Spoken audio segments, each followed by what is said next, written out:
All right. Let's see here. Hello. How? I know exactly how you guys are doing. I don't have to ask you. No. All right, you've been following me on yeah, you've been following me on Twitter. He said Unk is live. Yeah, I don't know. You whippersnappers, man. I swear to God. How old do you guys think I am, bro? Okay, I guess 30 is Unk at that point. Chase mid-off season. Chase, you need to check your messages, all right? I sent you a text message, man. You need to check it. 55.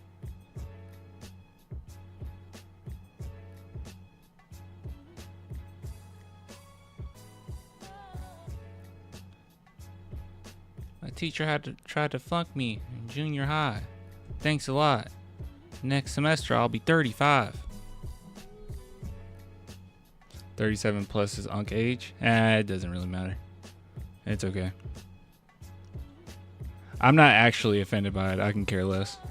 I'm gonna have the mindset of a 18-year-old for my entire life. I'll be an 80-year-old man, and I'll keep up with the lingo. Okay, don't worry. I'm gonna be all right. That was Eminem. Yeah, Eminem's my favorite rapper of all time. Yeah. Believe it or not, my good takes don't just stop at the San Antonio Spurs. It's in every aspect of everything.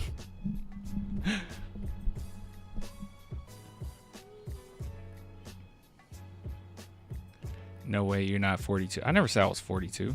What?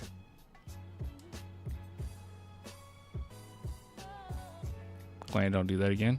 Yeah, it's all right. I'm high. That's okay. Just kidding. It's okay if you're high, man. No one cares. You can be high. Just don't get behind a wheel or something. But like, if you want to be high, man, it's not a big deal. It's cool. You sometimes give off 42-year-old vibes. That's okay. What's your top 3 music artists? Me personally is JPEG Mafia. I never heard of him. Denzel Curry and Danny Brown. Shoot. Are we just doing rappers? Number 1 is Eminem. Number 2 is probably Kendrick Lamar. And then number 3 would be DMX. As somebody that's very progressive, I don't hide that. I'm a very progressive person. Listening to DMX is kind of crazy, bro. It's kind of crazy. I still listen.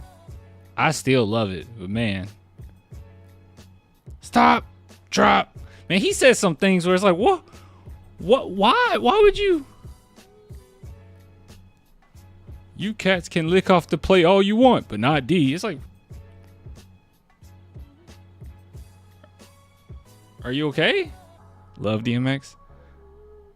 Dude, and then the thing he said about it was like 14-year-old girl, if you have a daughter over 14, I was like, whoa, you know what I'm talking about. I was like, whoa, what?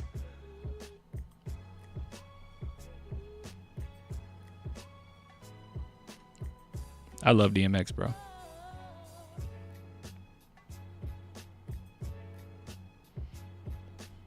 Unk so old, his favorite Spurs player is George Gervin.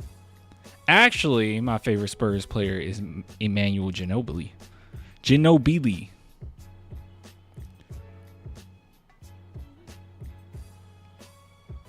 DMX taught me what red Kool-Aid packets are used for in prison. What are red Kool-Aid packets used for in prison?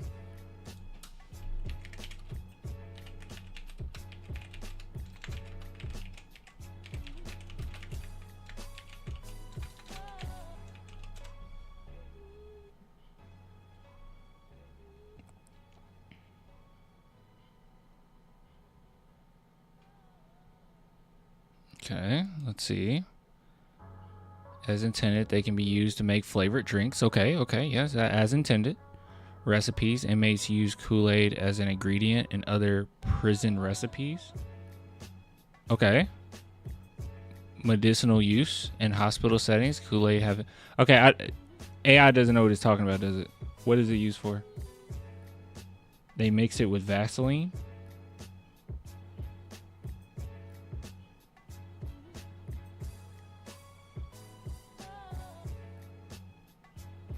Lipstick? It's Lipstick Clan? Oh. They put it in their lip on their lips clan? Oh.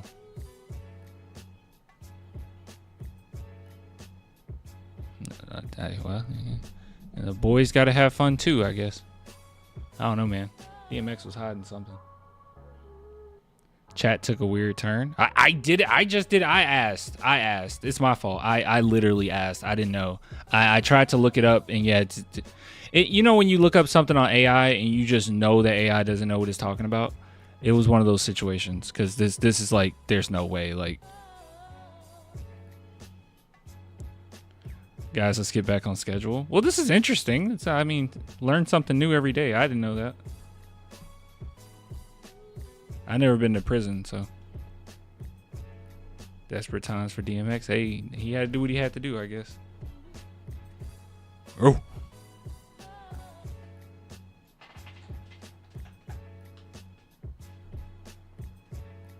Something as like barking like a dog can be the cringiest thing in the world, but DMX was so cool that he made it seem cool. No one else could do that. Like 21 Savage, he has like that voice, that growl that kind of sounds like a dog, right? But if he just started barking on a track, I don't even know if he could pull that off. DMX could, though. Okay, so all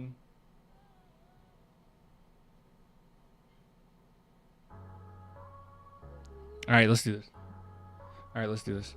Okay, X gonna give it to you. X definitely gonna give it to you. He gonna give you something. All right, so let me get my stuff together. Actually, I'll give you my overall take on getting Luke Kornet. And then maybe we should do a different segment on how good he actually is. But as of right now,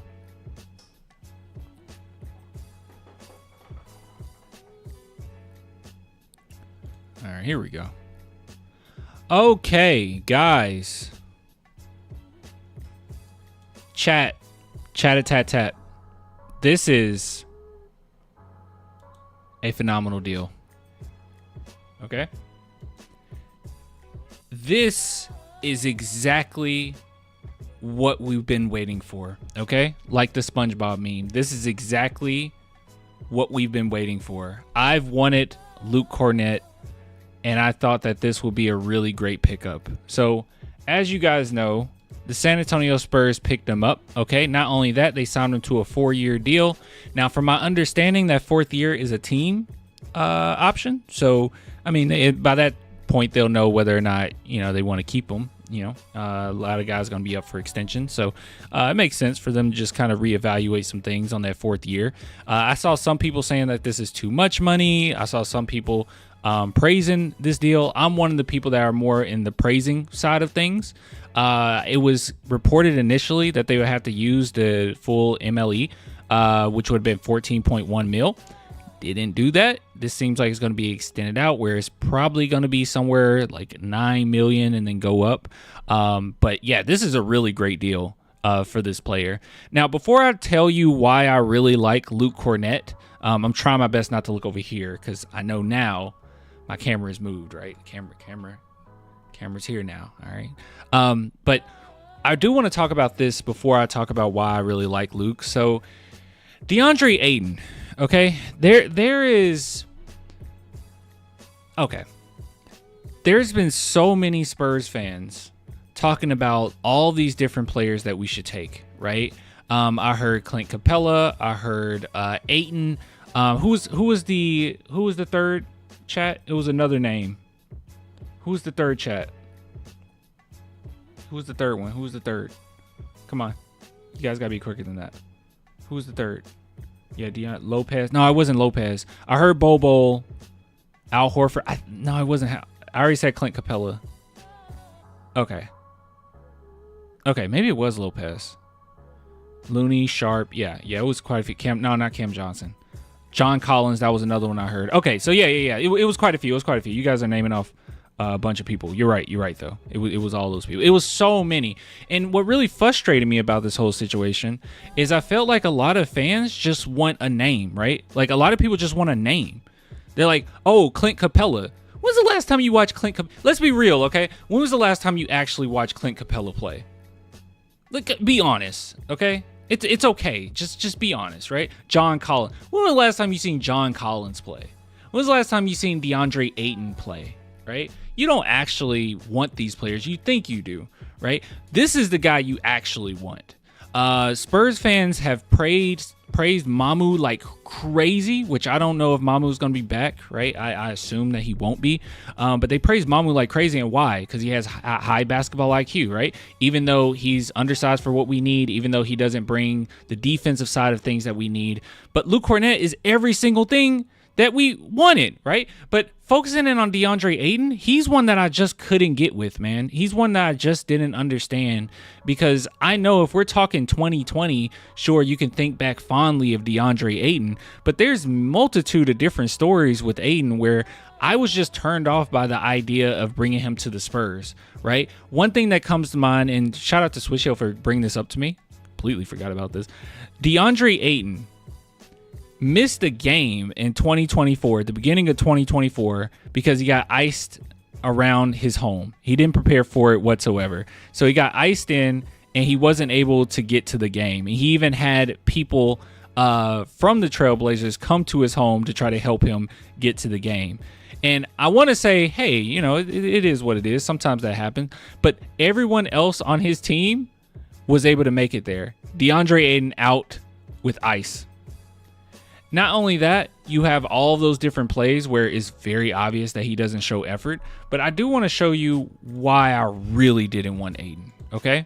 Let me see if I can bring this up really quick. There is something about Ayton that I just feel like he checked out, man.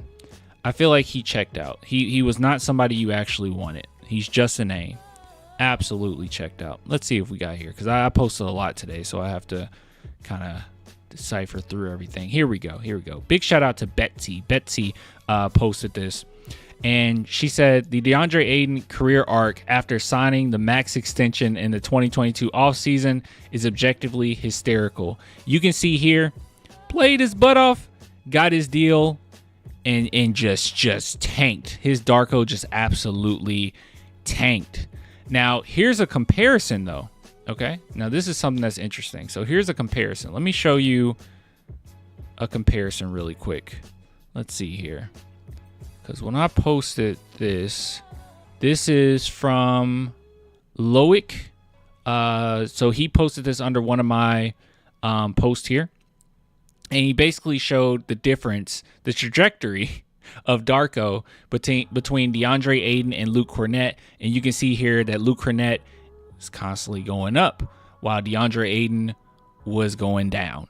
So just overall, the type of player we're getting, don't just go and look at the stats, right? Don't just go and say he averaged 5 points, he averaged this. Go look at per 100 possessions, for instance. Look at the Darko. Just look at the things that affect winning, right?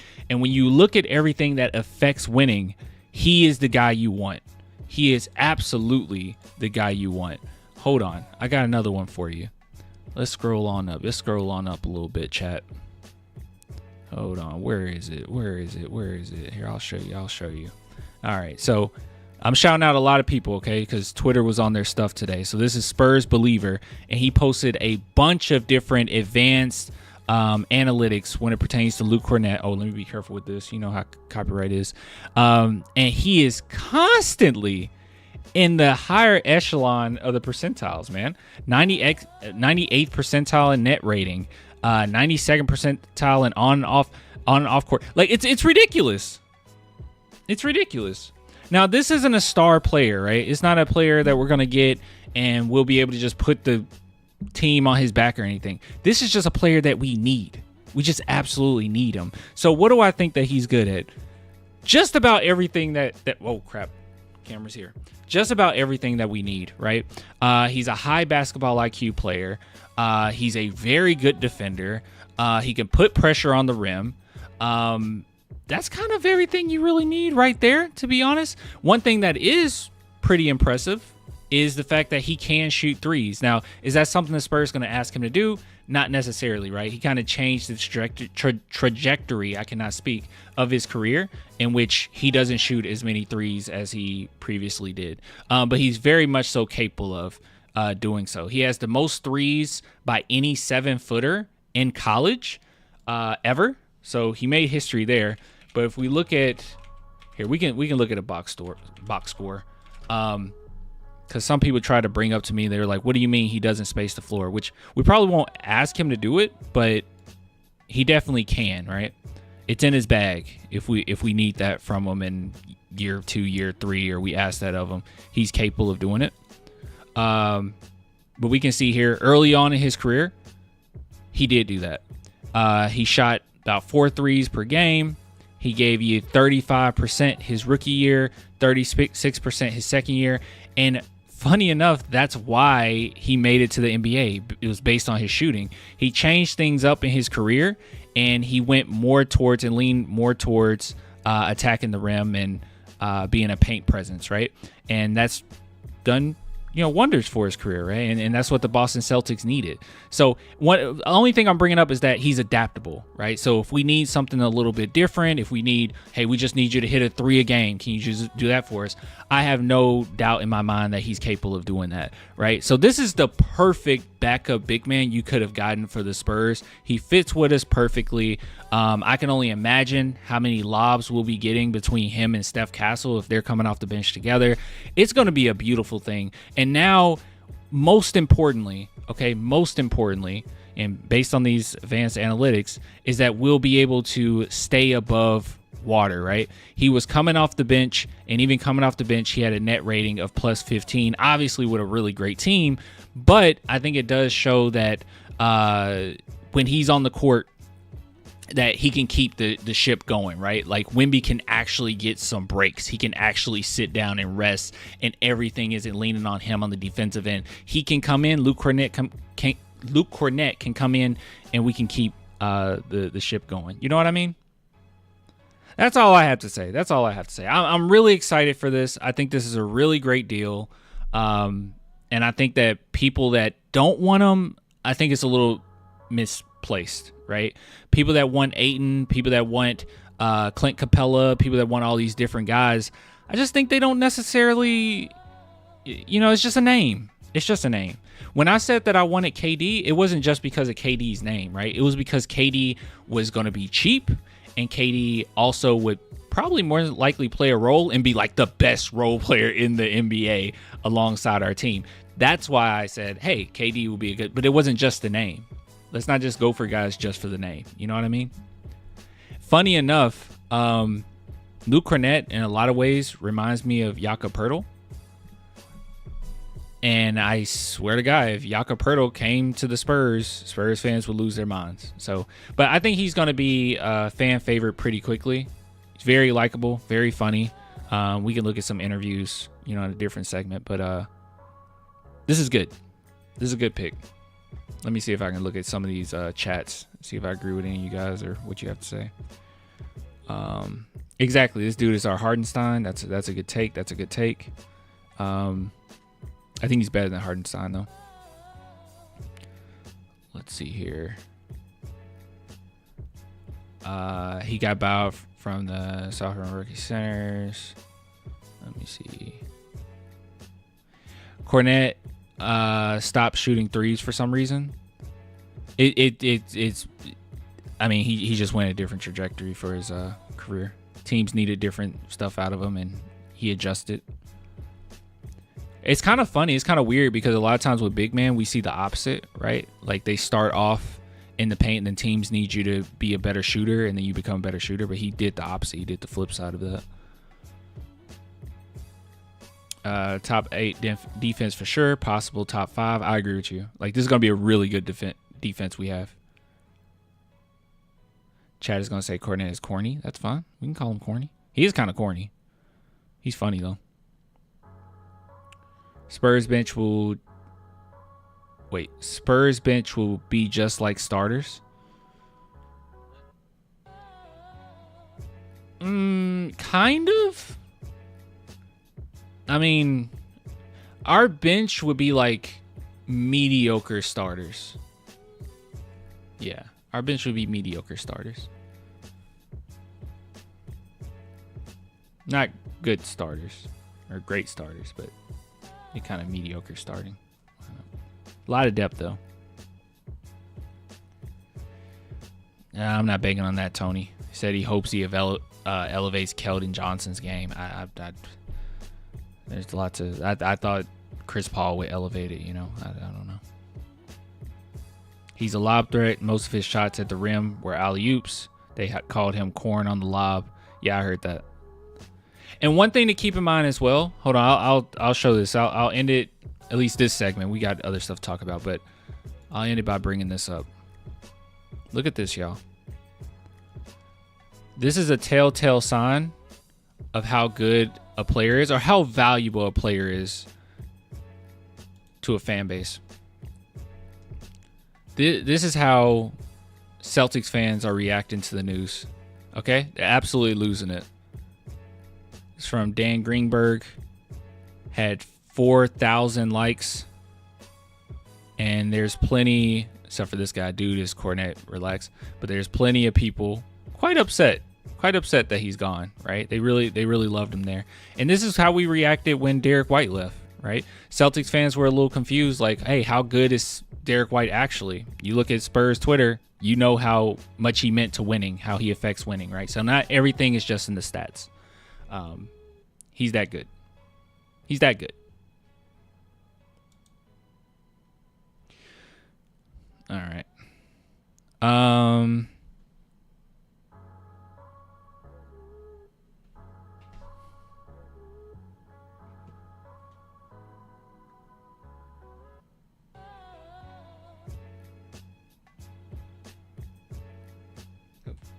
Give me 1 second.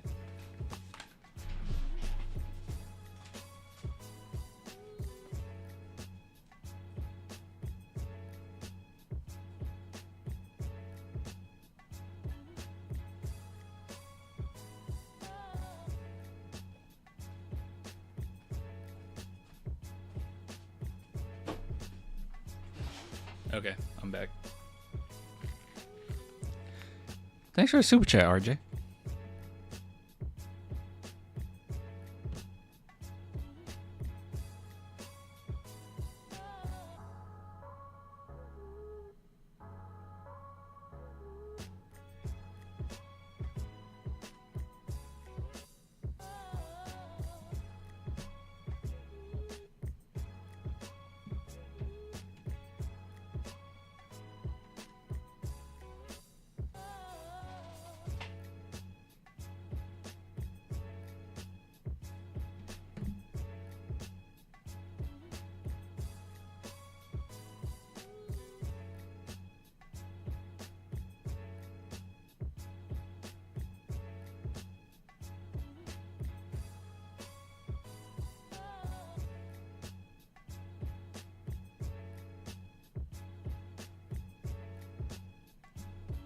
Literally got an Uber driver and they're so confused right now, y'all. They're so confused right now.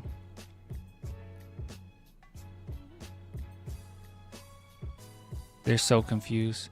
Yeah, Bobo, like people kept bringing up Bobo. It's just names. It's just names, y'all. It's literally just names. Apartment. Okay, yeah.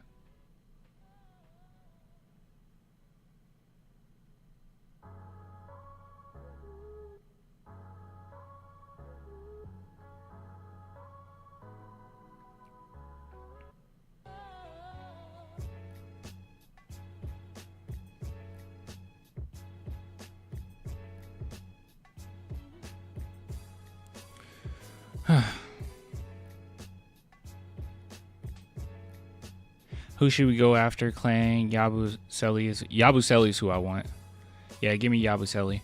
I don't know what we would have to do because the contracts don't match with him and Keldon.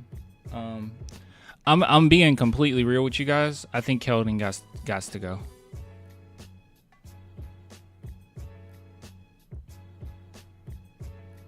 I do Uber delivery stuff. Get confused out there. It's okay. I did DoorDash at one point, and it was it confused me. What is this?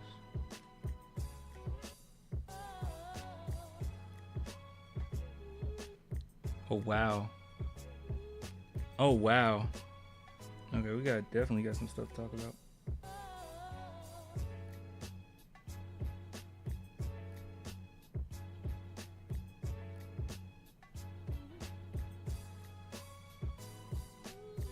All right, I think they figured it out. I'll be right back. Clan, you shut your mouth about my boy Keldon. He got to go, man.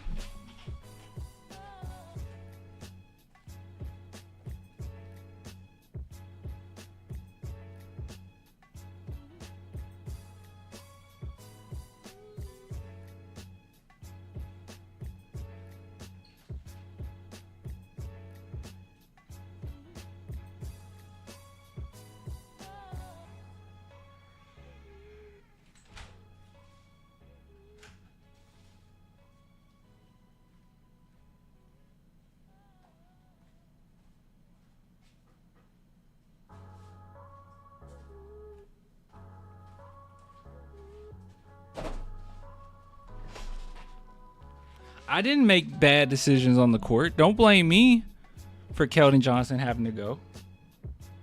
I'm being even more aggressive about it now because this team is so good. Like, it's getting serious now.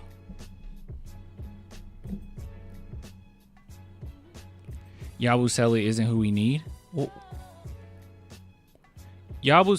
some things come down to chemistry, okay? Yabusele can play in a system and he's tight with Wemby, okay? That, like, some things does come down to chemistry a little bit.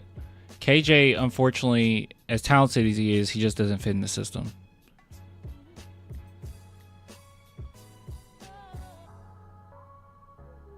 I like Vassell to keep. I don't understand a lot of people that were like, let's get rid of Vassell. It's like, wait.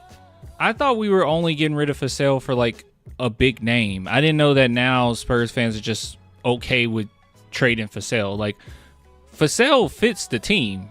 He fits fine, right? His inconsistency was only a problem because we were expecting him, or actually not just expecting him, needing him to be the second option. Like, if he's forced to be the second option and he has those inconsistencies, it's not that great, right? Our expectations were so high for him after kind of that breakout year that we expected more. And then he had the injury, and then, you know, he wasn't necessarily inconsistent with his stats, but he was inconsistent with his aggressiveness game to game. Like, it was more of an eye test type deal with him. But even then, it's like, wait, if he's coming off the bench and we have all this talent starting, we can afford to do it. Why just get rid of Devin, right? Like, we don't have to go after a big name right now. Like, Vassell disappointing, but that's what I'm saying. He's only disappointing because he's had to be the second option, and he's not that. But if you're putting him in a role where he's third, fourth, and every now and then, you know, every like once a month, he can hit you as the second option in a game. That's all you need right there. That's good enough, you know. Yeah, that's good enough. You can be inconsistent being a fourth option, and no one notices.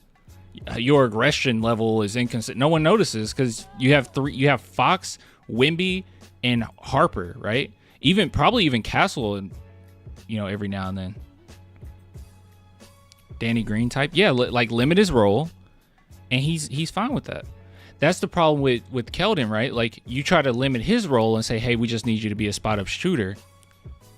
He can't really give you that. Okay, we just need you to be a defender. Can't really give you that. Vassell, on the other hand, hey, we need to limit your role. We just need you to be a spot up shooter. He can do that. Okay, shooting not that great. Can you defend? He can do that. He's a fine defender. He's not like the best defender in the world, but he's a competent defender. Vassell is good in the lanes, at least, right? The passing lanes. Vassell can't start. Well, I wouldn't start him, but I mean, Vassell can start. Like, he's a fine starter.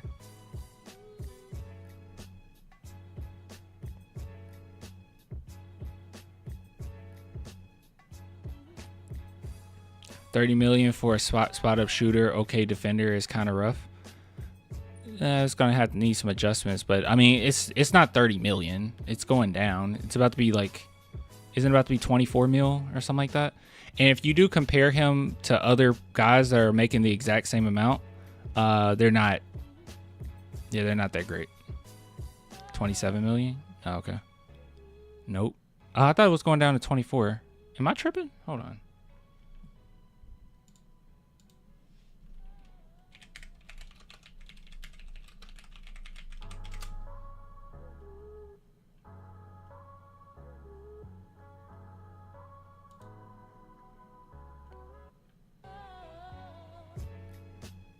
Oh, no, you're right. You're right. Yeah, it goes to 24 that 1 year. But yeah, it's 27. That's not bad. And one thing to keep in mind too, and you can see here cap percentage. It's gonna be as low as 13%. One thing to keep in mind as well is other guys that are making the same amount as Vassell aren't doing as well as Vassell. Like there's like a couple players that are doing better than Vassell this past year. So I don't want to jump on the he's overpaid type deal. Like when he's doing better than most of his peers making the same amount of money. But he'll be fine. He'll be fine. I'm just not worried about trading Vassell if we don't have to, right? He adds to the depth. He actually fits with the team. Keldon's one that I'm worried about. I'd personally like to see Keldon and Vassell eventually go. Can't believe I'm saying this because I love Vassell. Yeah, I'm not fully on the trade Vassell thing. I was for KD. That would have been pretty cool. But I'm not on that. League sources tell The Athletic that it appears Yabusele would not return to the 76ers next season. Was that just reported?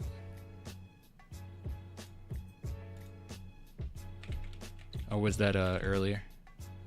Let's see. Yabusele. Oh, that was literally just Spurs reporter posted it.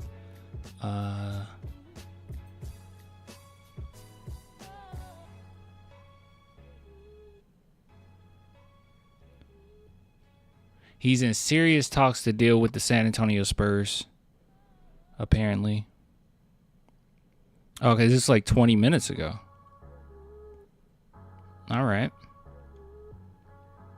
Well, we'll see. I don't think there's a reason to do a segment on it because we literally probably have to go live again tomorrow anyway, so there's no point in it. However, I do want to show you guys something, okay? Get you a little excited.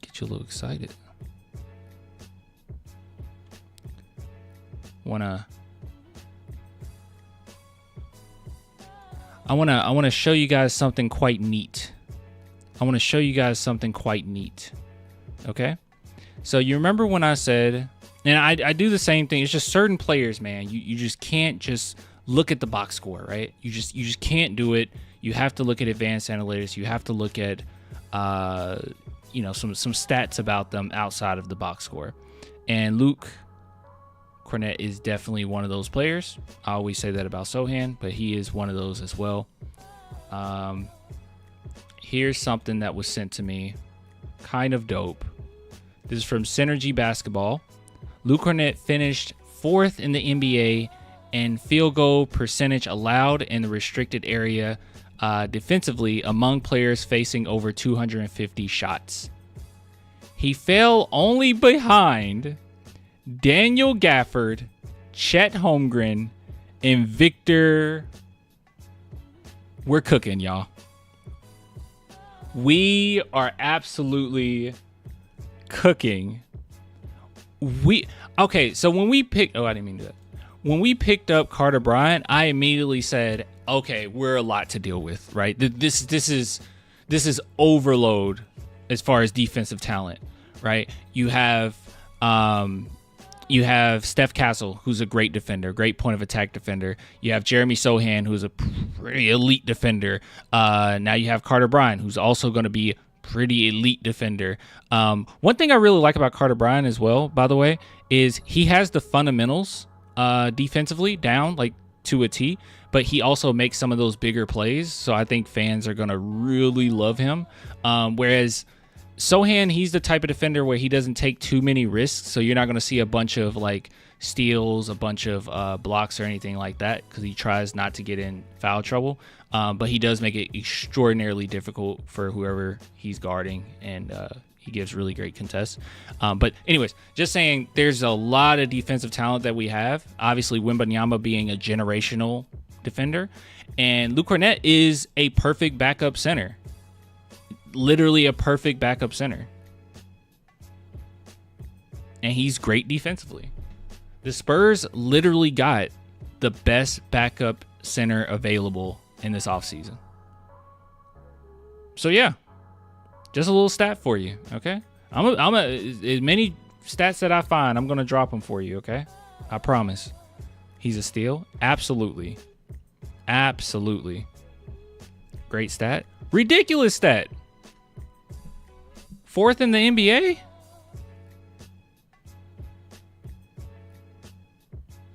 Yeah, and yep, Mendito's completely right. And also, Jeremy Sohan no longer has to run center. This will be the first time, maybe since his rookie year, but even that year it was a little weird. But this will be the first time he can actually play his position, right? Like he has all this versatility that he can bring to the table. But this is the first time we can actually say, okay, play your position. And if he has an outside shot, dude, this is just, I don't know. I'm just thinking about this team, and it's so much talent that I think it's going to be difficult for Mitch Johnson initially, because it's just too much talent. But luckily for us, everybody on this team has pretty high basketball IQ. So I think they'll figure it out quicker than expected. We're deep. We are borderline win now. We just kind of got to see how things come together. I think Dylan Harper is going to adjust beautifully. I do wonder Carter Bryant's shooting, if it will translate early. But his defense obviously is going to translate just fine. He'll be okay. But everyone's high basketball IQ, by the way. Every single player on this team is pretty smart in how they handle the ball. Gosh, I don't want to talk about him again, but Keldon sometimes no, but is Bassey a free agent? I don't think Bassey will come back. We'll see. I don't know if Bassey comes back though. Mamu's one where I definitely don't think he's coming back. From what I've heard, I don't think he'll be back. Which we kind of expected that anyways, right?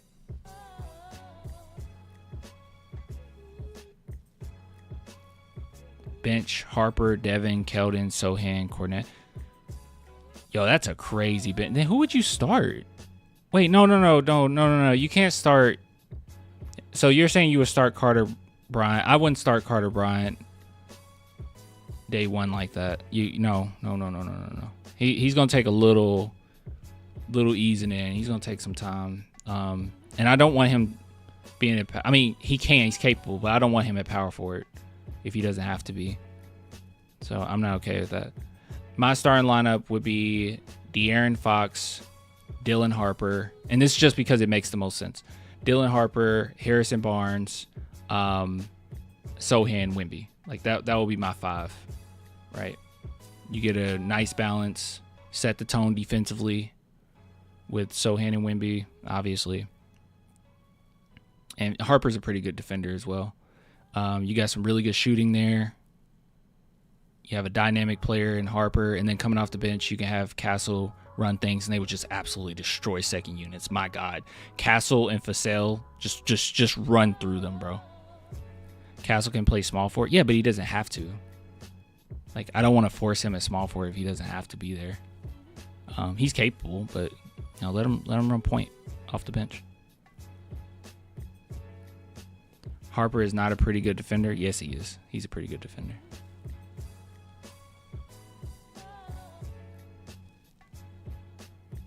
He's not an elite defender, right?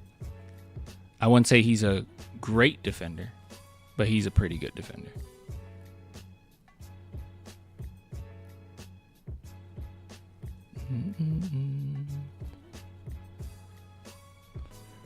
But yeah, funny enough, I was discussing Kornet to the Spurs with a Celtics fan on June 24th.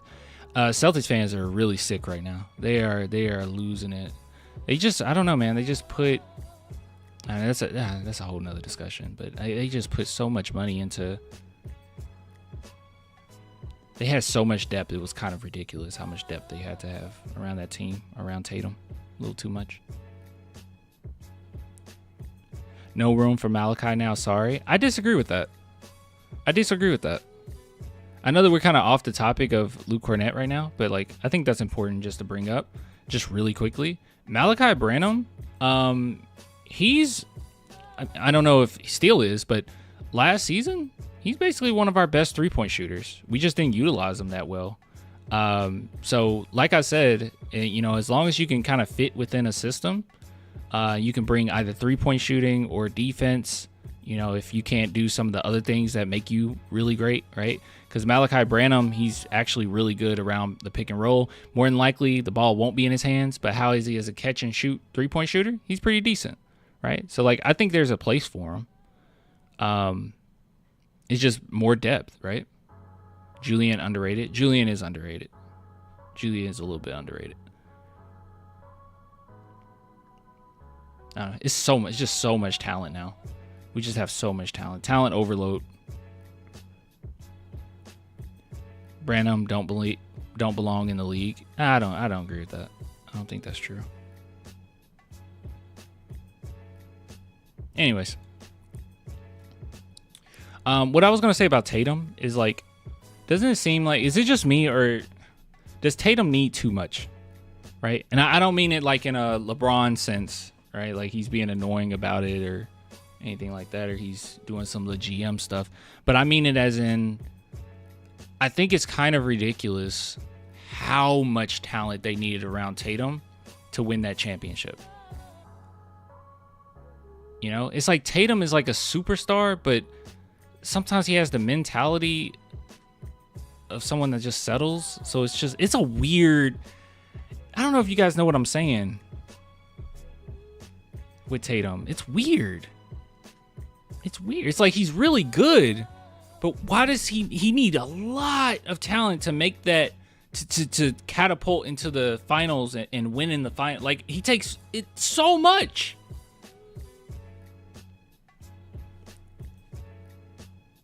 Thanks, man. Or Samya.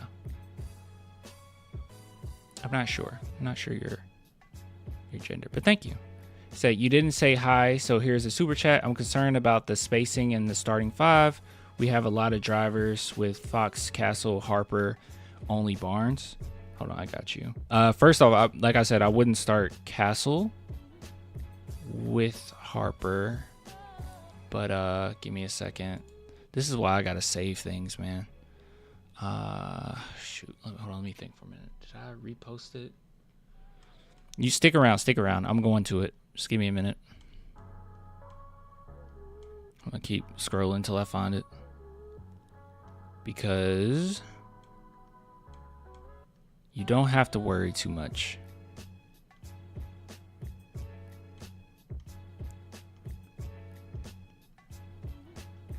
Oh man, it's gonna take me forever to get here.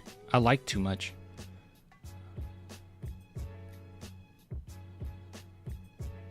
Actually, hold on. If I go to, give me a second. Dylan Harper catch. Shoot.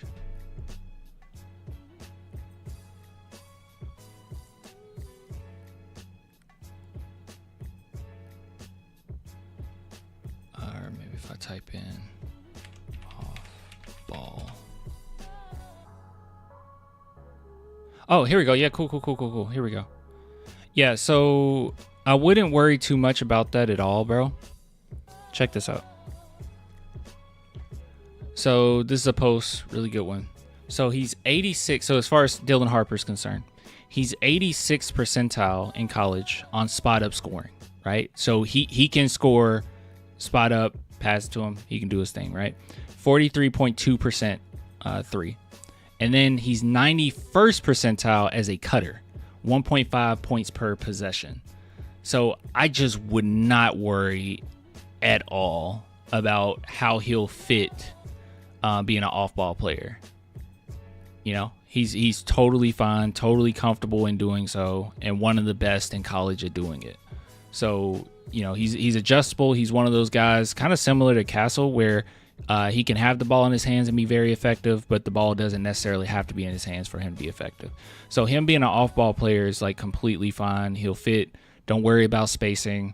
Obviously, Barnes gives you really great spacing. Hopefully, and I know it's theoretical, but Sohan has looked way better. And he obviously been working on it. There's been a multitude of coaches posting their own clips of Sohan working on his three-point shooting. It's not like weirdly edited the way that Ben Simmons has been doing his. So we know that he actually is putting in work. So we should have pretty good spacing.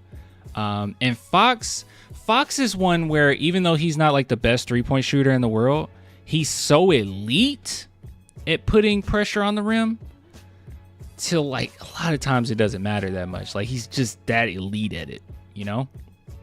Harper is a really high IQ player. He'll be fine off ball, relax. Yeah, he'll be totally fine. So like on paper, I get what you're saying. You're like, oh, these are guys that drive to the rim, you know, and I get it, but yeah, don't worry about it. Fox shot 37% before the finger injury. Oh, from three? I didn't even know that. Okay. Yeah, I wasn't aware of that.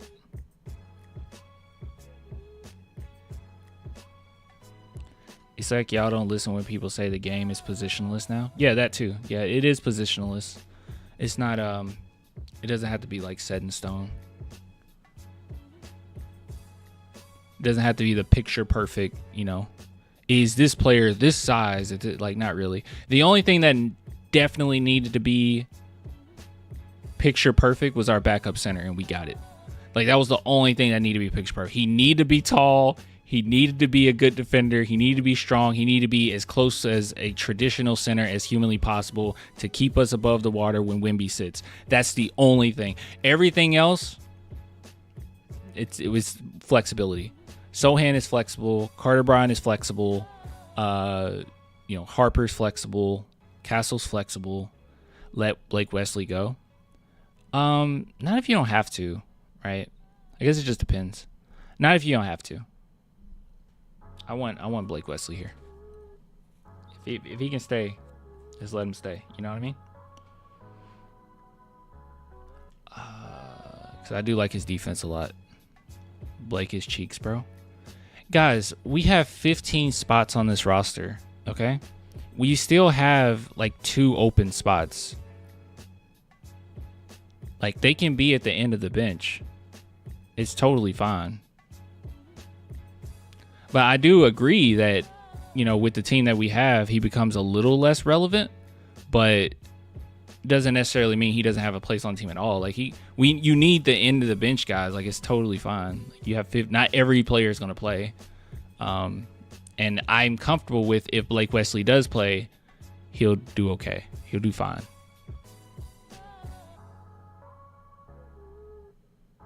What up, clan? Putting in some good karma for Yabusele. Thanks for the super chat. Thank you guys for the super chat. It's really cool. It really means a lot. Another thing, too, you guys can do that will mean a lot is join the Discord, okay? Link in the description. Join the Discord below. That will be cool.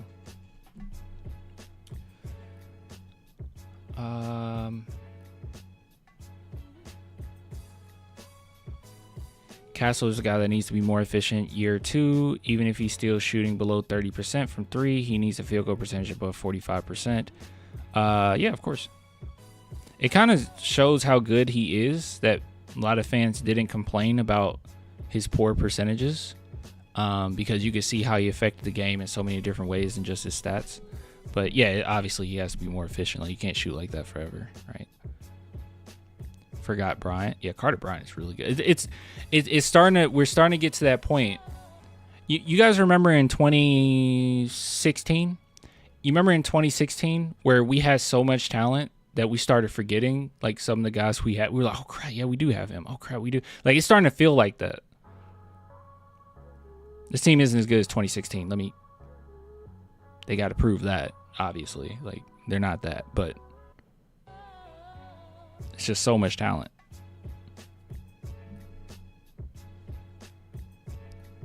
We kind of deep all of a sudden. Yeah, like out of nowhere.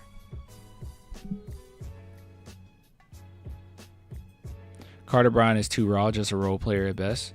Oh yeah, Carter Bryant's a role player, like through and through. He has a high upside, but like, who cares? Like, I do not care. Like, one of the biggest issues with him is like his ball handling.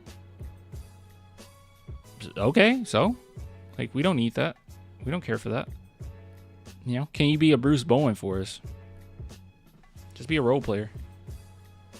He has high potential. Yeah, he has high potential, but I don't care about it. We don't need it. If he reaches it, that's great, but his floor is like good enough to me.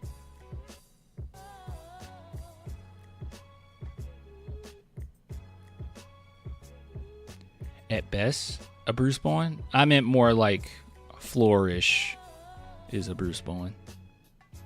I meant more like a Bruce Bowen type role. That's what I meant. Like, if he could just be a Bruce Bowen type role, I think he'll be better than Bruce Bowen.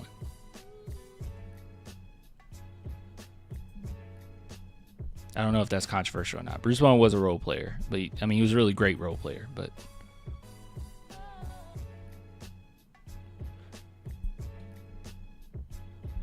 Harper is a plug and play into the starting five. Yeah, easily. Like, you put him. He's starting 5 day one to me. Okay, so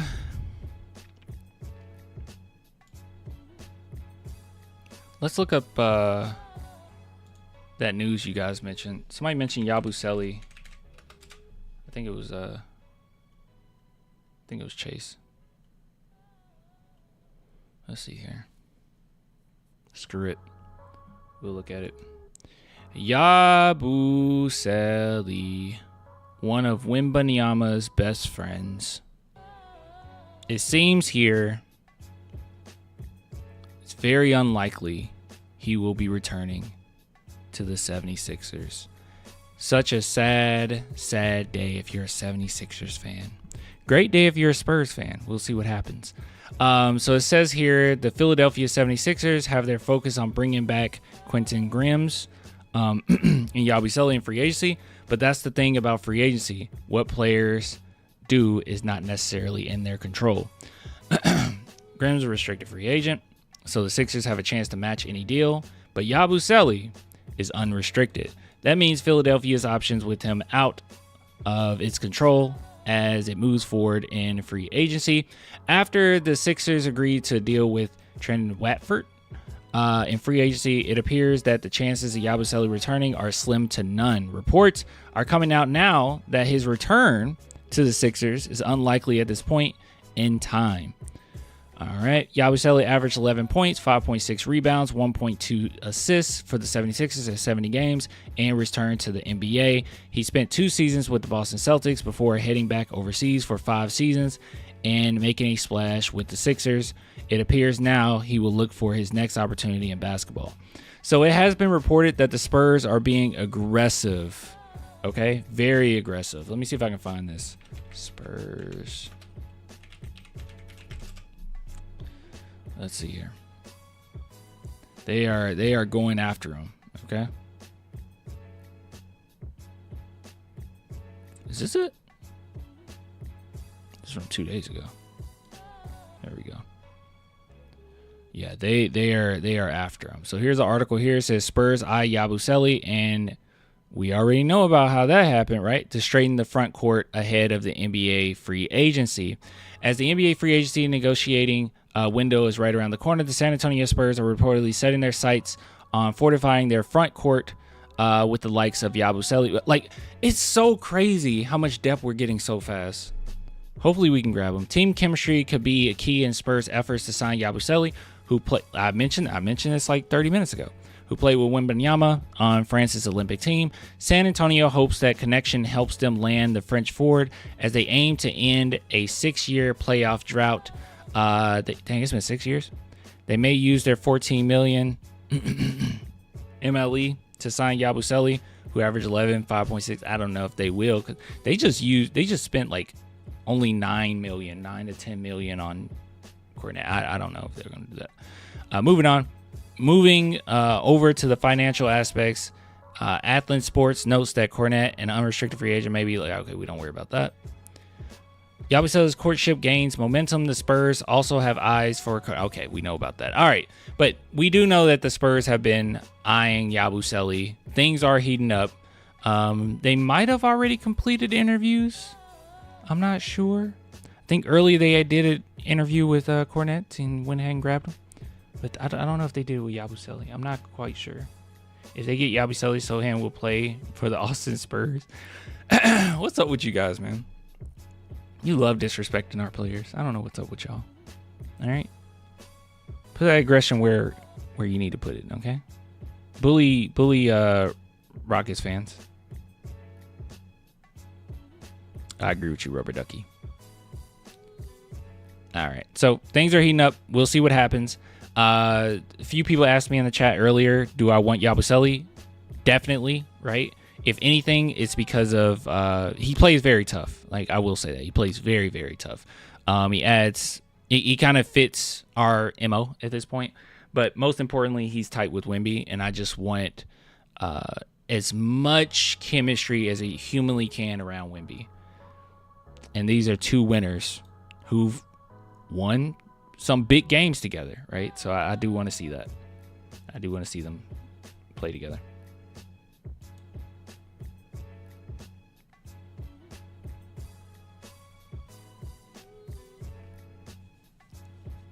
He's a 4 or 5. Oh, Yabusele's like kind of a 4. He's like an undersized 4.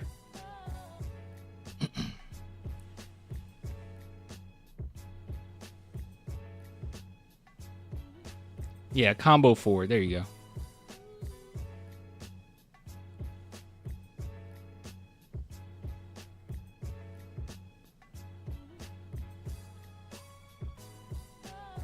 Uh-oh, Sohan, shut up. You guys only do that because you know it'll trigger me. All right, let's continue this. Why did my camera do that? Is it...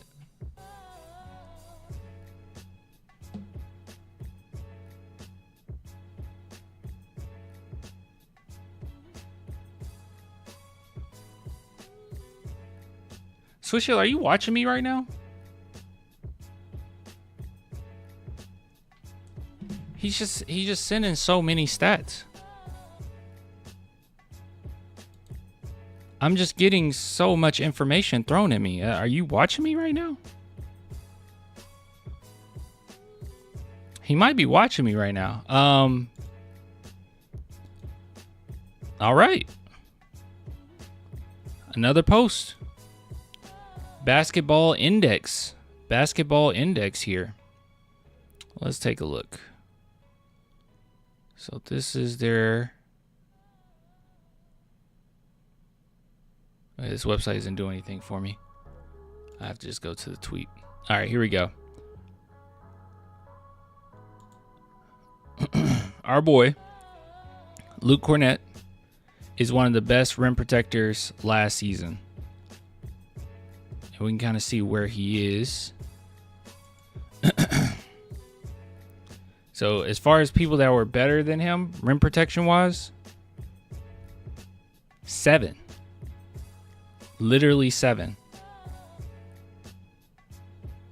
We are about to cook like you've never seen cooking before, my friends. Demon rim protector, man, we are cooking, y'all. This is a cook that you've never seen before.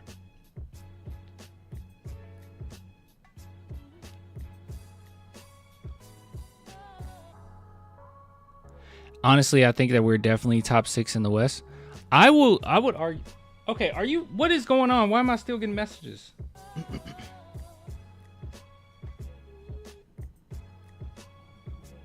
Okay, yeah, it's just people sending me stuff. Yeah, I wouldn't bet against us being top 5, top 6.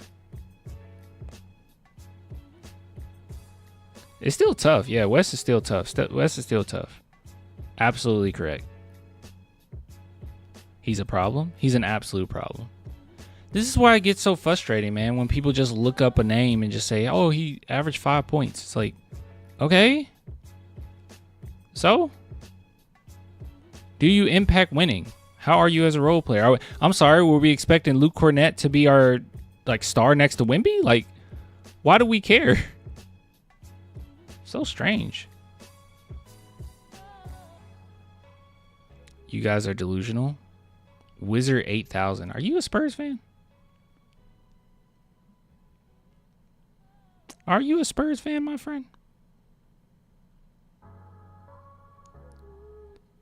Yeah, Yabusele hearted my story in February about joining the Spurs. That's dope. Wizards fan? He might be. He might not. 8th seed probably. I would have said 8th seed this morning. After we got an actual backup center, we were about to legitimately cook. Because there were so many games where the Spurs would dominate. Like, genuinely. Okay, let me say this, okay? Okay, I want to say this. Okay? Okay, this people that see this later on. I don't know when this will be posted. Okay, Luke Kornet. You're looking at this scatter plot right now. Luke Kornet. This is just showing his rim protection. He's one of the best in the NBA. The only people that are over him is like 7. It's like 7 players better than him on the scatter plot. This is protecting the rim. He's one of the best in the NBA. Now, I just want to say this because just to address one of the people in the chat, and I don't want to be like this guy said this, so let me just go at you. I'm not going to go at you, okay? I'm not going to go at you. But I do want to emphasize how good the Spurs could end up being after this. Now, I've been one to pride myself on being, I don't want to say neutral, because obviously I'm not neutral. I have my biases or whatever. But I have been somebody that tries to keep a level head, right? Like, I don't go on long tangents about how all these players need to be traded. Like, if I say a player needs to be traded, it literally comes down, my light just fell. It literally comes down to, do they fit with the team and how's that been going? It's not like oh, you've been struggling this season, so I want you gone, immediately, expeditiously or whatever. Like, I don't do that, right? I try my best to be level-headed. And I'm saying this with my whole heart. I've seen a Spurs team at times dominate teams, absolutely annihilate them, specifically on the defensive end. And as soon as Wemby sits, we can't keep it. It either stays the same or we go into the negatives. It was always very ugly. I've seen a team that have to take players out of their position and put them in other positions just so we can make up for the lack of size that we have coming off the bench. Like, we had Jeremy Sohan at one point coming off the bench as a center. We were like, can you run center for us? We've had him having to be point guard one season. Like, we've just had to do so many different things, moving guys around. But now we finally have a guy who this past season with the Celtics, here, I'll bring it up again. Past season with the Celtics made sure, or just with the Celtics in general, made sure that the team not only is above water when the starters sit, but they're thriving above water. So this is a backup center that had a plus 15 net rating. Now, don't get me wrong. A lot of it does come down to how impressive their team is, right? Just all of their different players, all the depth that they have. A lot of it does come down to that, but he's a part of that as well. High basketball IQ, makes the right reads, plays really good defense. If we absolutely need him to, he hasn't, throughout his career, and I don't think that's why the Spurs are grabbing him, but if we need him to shoot threes, he has that bag that he can bring out at any given moment. He just hasn't really done it throughout his career since like his first 2 years, but in college, he has the most 3-point shots ever by any 7-footer ever. So he has that record. So he does have it in his bag if we have to lean on that. But there's so many different things that he brings: that rim pressure, that defense, the hustle, the IQ, so many different things that he brings to the team, where I'm blown away by how much depth we have.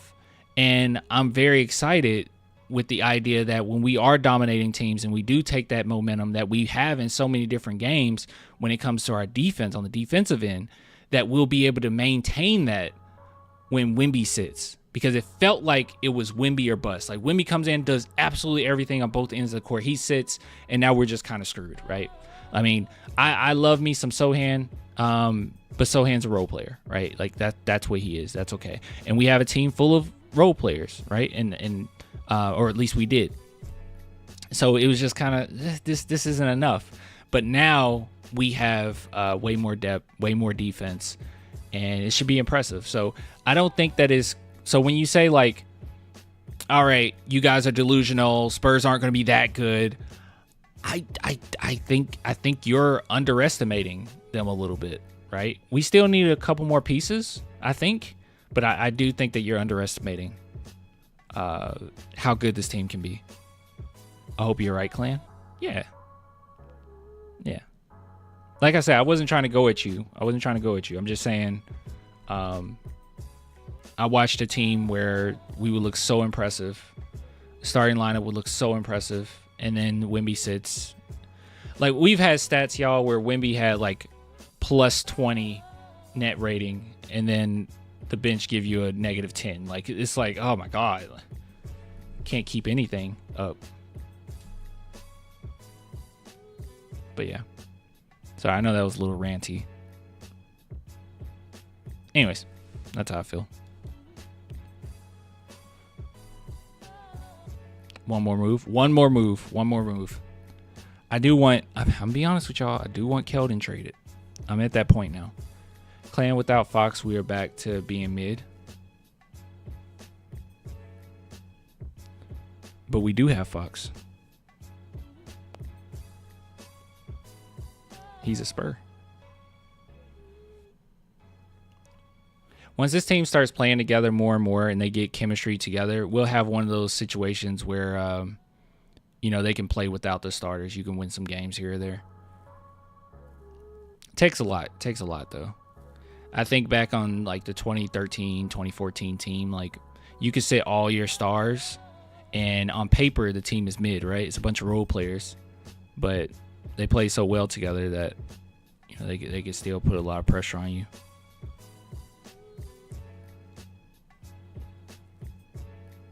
Yabusele and Keldon traded would be perfect. Yeah, but unfortunately, Yabusele's. Oh, I get what you're saying. Yeah, you'll have to figure that out. Yeah.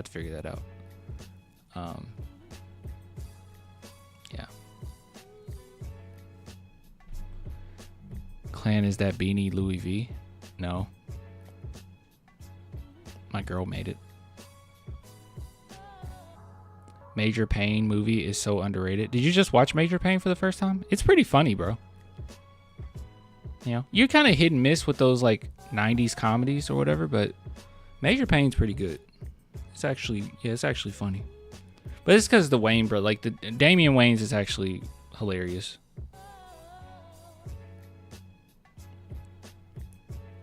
One of my favorite movies. Makes me feel all funny. My dad loves that part. Makes me feel all funny. It's a good movie.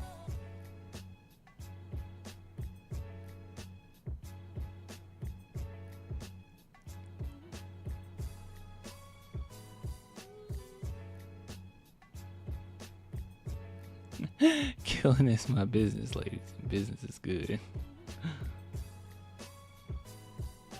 I made way too many pain jokes in the military. It's so good.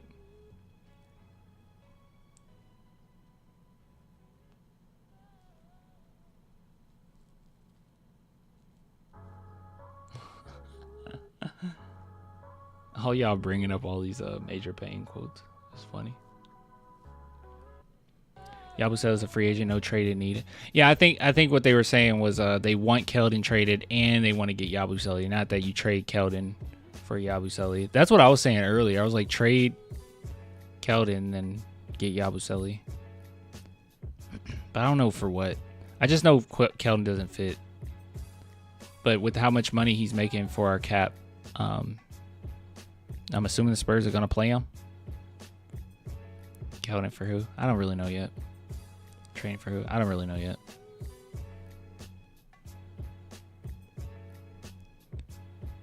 Yeah, you can't do it just for the sake of doing it. I know, I understand that. It's just a vibes thing I have where he just didn't fit, so maybe something to be available that would add to the team and, you know, let him have an opportunity somewhere else.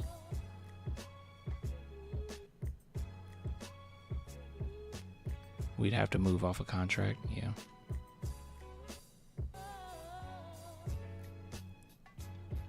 Bag of chips. Bag of Doritos would be pretty.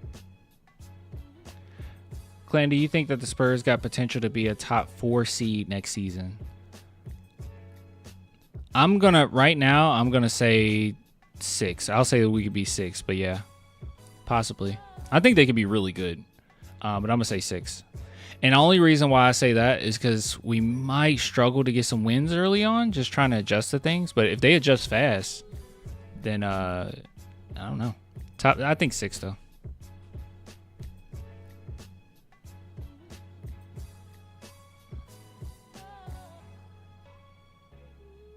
The Wild Wild West is too good. Wild Wild West is really good. It won't be easy. We're a playoff team though. Most definitely a playoff team.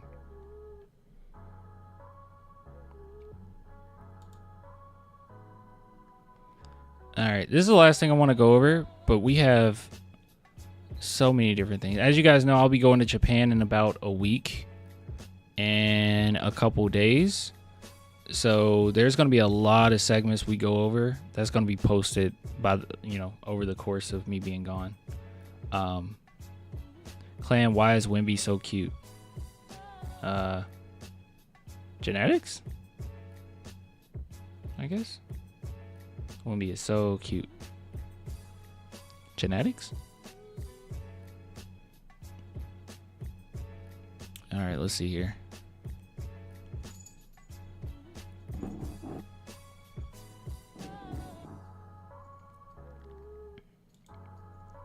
See if I can find this.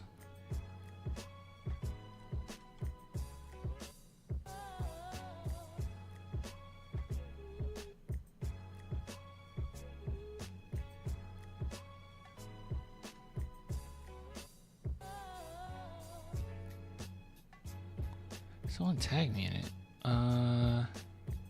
Did I bookmark it? Oh, I might have bookmarked it. I did bookmark it. Cool.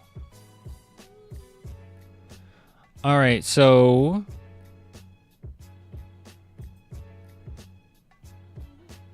before I show you guys this, yeah, people are mixing up China and Japan. That's okay. It's okay. So before I show you this, big shout out to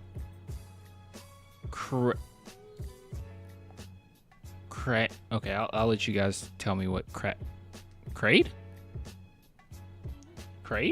I think. Crade. Thank you, Crade, for tagging me in this.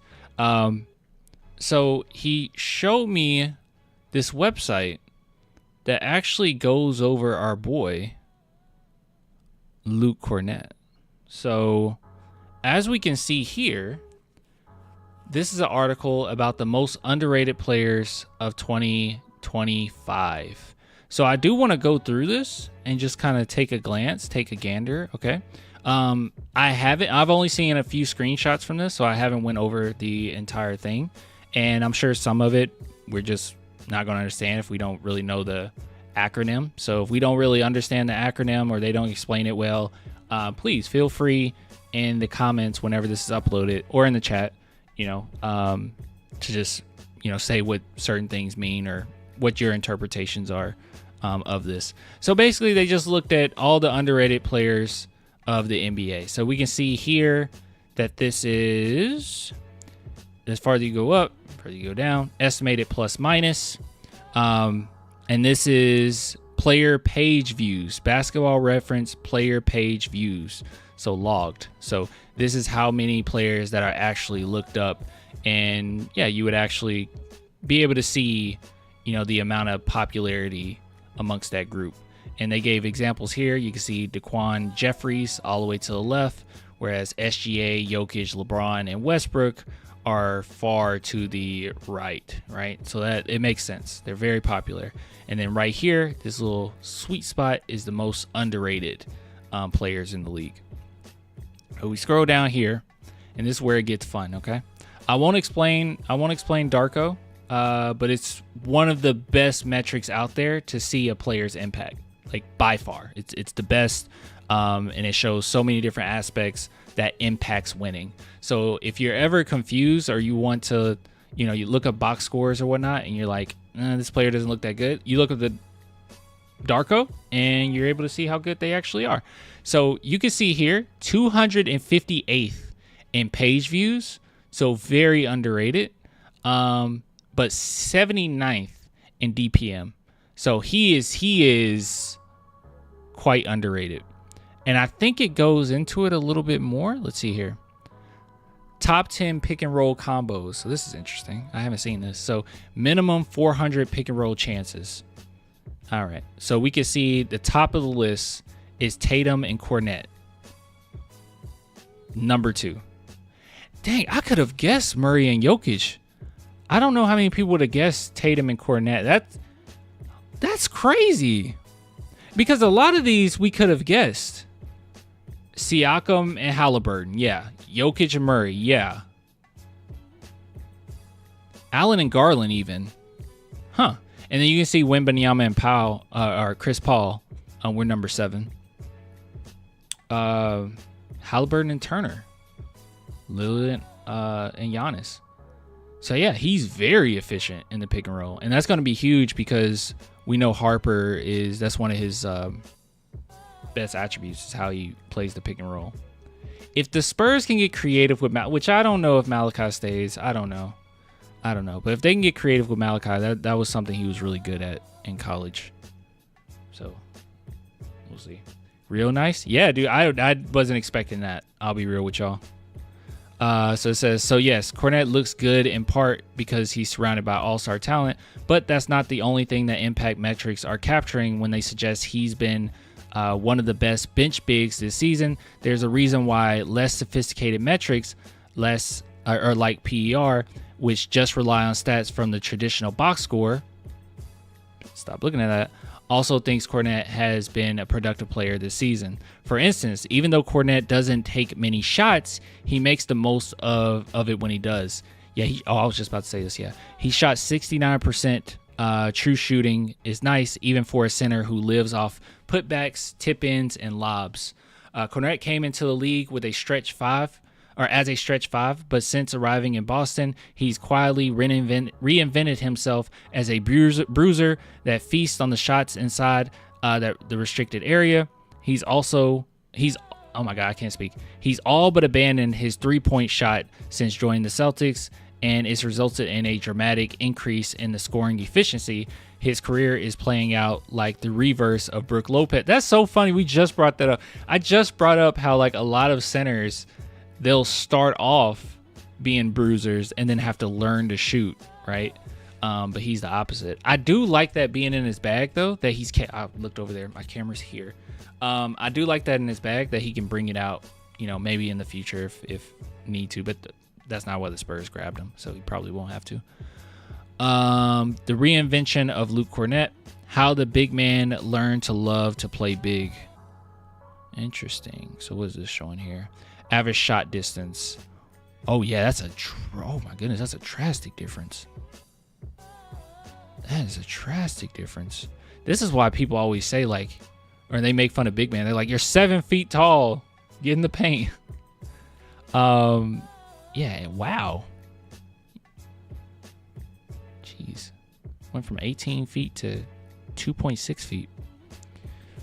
All right, let's see here. We talk about Brook Lopez adding 3-point range, but Luke Kornet opposite. Yeah, we know. Additionally, Kornet has been a monster on the offensive glass. Didn't he average 5 point something? Is it on this one? No, it's not right there. I don't know. I could be wrong, though. He has 144 offensive rebounds this season, which is 60 more than anyone else has on the Celtics. His knack for creating second chance opportunities give Boston a counter punch and forces opposing coaches to think twice before going small unless they want to surrender the battle of the boards. We're going to have a lot of fun. Because you know how important it is to control the boards, right? Like a lot of times, whoever controls the boards wins the game. Kornet has found a way to stand out in Boston's high three-point happy offense by turning to one of the league's best offensive rebound. And that's another thing that's quite impressive, right? Because three-point shots, you can correct me if I'm wrong here, right? But three-point shots are some of the most difficult rebounds to get for a center because they're long rebounds. Hold on, I can't show this because of copyright. I'm going to take a look at this myself. I'm curious. This clip they gave us. Let's see here.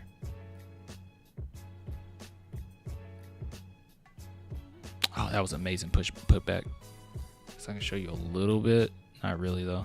We just have to act like it's a screenshot. Yeah. 3 shot. Got the rebound. Dunked it on him. Beautiful. Now that was against OKC. All right, get ready, OKC. All right.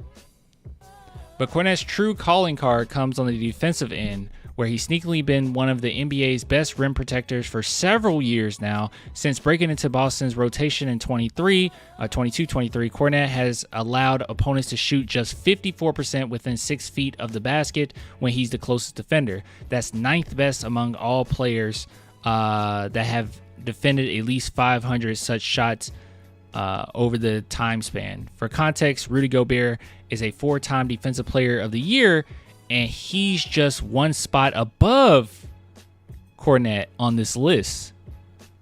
Wow. Let's see here. So since 22-23, and by the way, this is since 20. So let me hold on. Because if you guys are confused, we looked at something else. So to not get it confused, hold on.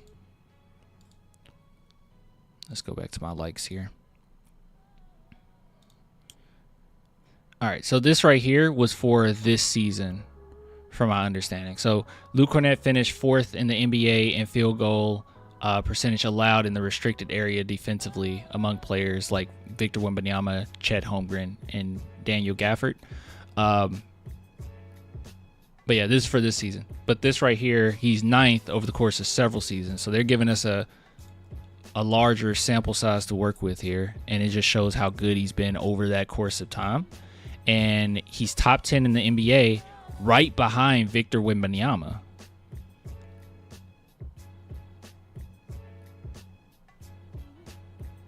Wow. Pretty good stuff.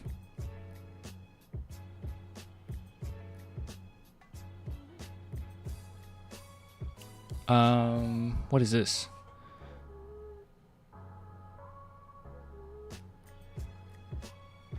Okay. I guess that was the article. Let's see if we can. It's hard to say how much Kornet will play in the postseason if Porzingis. Okay. So this is just kind of talking about some other stuff. Okay. Yeah. So yeah, guys. So he's much better than we expected. He's much better than other people say. But I will highly encourage you, right? Because look, I don't. You guys know this, right? I'm wrong about stuff sometimes, and like we're all wrong about stuff sometimes. We're all human. But like I would highly encourage you, if you don't know a player at all, find it, bro. Find it. You can come to this channel. We'll go over plenty of articles. If you find something, tag me in it. You can drop it in the Discord. Join the Discord, by the way, below in the description box. Like share it with people, right? Because I think a lot of times we're so used to just jumping on Google, type in the player's name, put in stats, go to ESPN or NBA.com, look at the box score, and be unimpressed, right? Or maybe go look at some highlights, and that's all we get. But unfortunately, basketball is a little bit more nuanced than that, right? Just like all these Celtics fans that are quite upset about Kornet being gone, this is the same feeling we had when Derek White was gone, right? And even though Derek White's stats didn't show on paper how good and how much of an impact he actually has on winning, we knew because we saw it and we watched it, and you know, we used the eye test, but you can also go look at advanced analytics and it's going to show. It's going to show, right? Regardless. Like if you feel like the eye test isn't as pretty, or you feel like the box score isn't as pretty, the advanced analytics are going to show how good a player actually is. That's why I'm constantly encouraging you guys to not just immediately call off or you know, shun off guys like Sohan and like, you know, now Kornet, right? Like, these guys are good and they've shown it. You just have to look into it. You know what I mean? But yeah, you know what I'm saying. You guys know what I'm saying. Seek it. Don't just immediately assume. Just seek it for a minute. That's the reason why a lot of people said DeAndre Ayton should come to the Spurs. And then when it's just a name. Look it up. And people will say, well, look at his stats. Look up the advanced. This guy's not. His dark hole is going down. Way down. So yeah. Yep, just ask Bill Simmons. He loves Kornet. Oh yeah, he's crazy about him. Are we getting Yabusele? I hope so.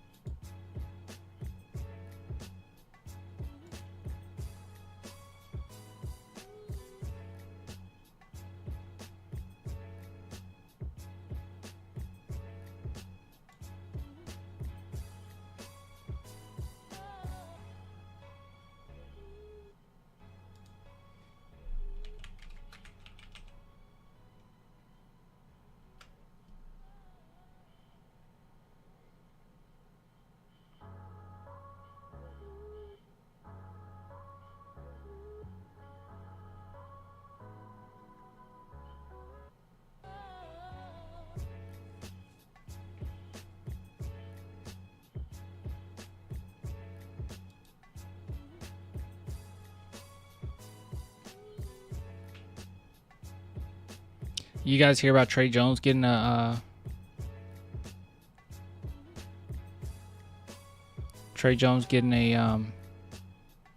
deal? That's good for him.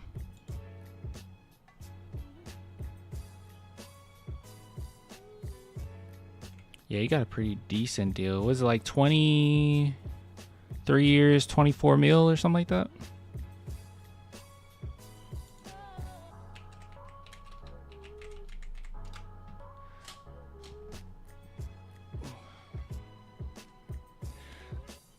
All right, guys, I got a question, okay? We're about to get off. But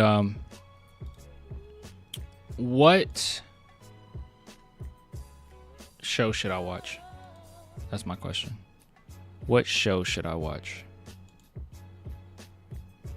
I could just keep going with my anime. I might keep watching some Vinland Saga tonight. I got pretty far. Is From that good? Blind Spot. I just finished Severance. I really liked it. Severance is awesome. TV show From. Is From that good? People say it's good. I'm just trying to make sure. From. I know. Is it that good? Sakamoto Days. I'll get there. Squid Game. I'm gonna give it a second. I'm gonna watch Squid Game. I'm gonna give it a second. I think I'm gonna watch that with somebody. From. I could probably watch it on my own. I'll just watch it on my own. Yep. All right. Can someone give me a rundown of what From is about? On Apple TV is Slow Horses. Okay. Takopi's Original Sin. The Bear. Oh yeah, I do have to catch up on The Bear. I can't remember where I am on The Bear. I'm in season 2 at some point. Yeah, I have to catch up on that.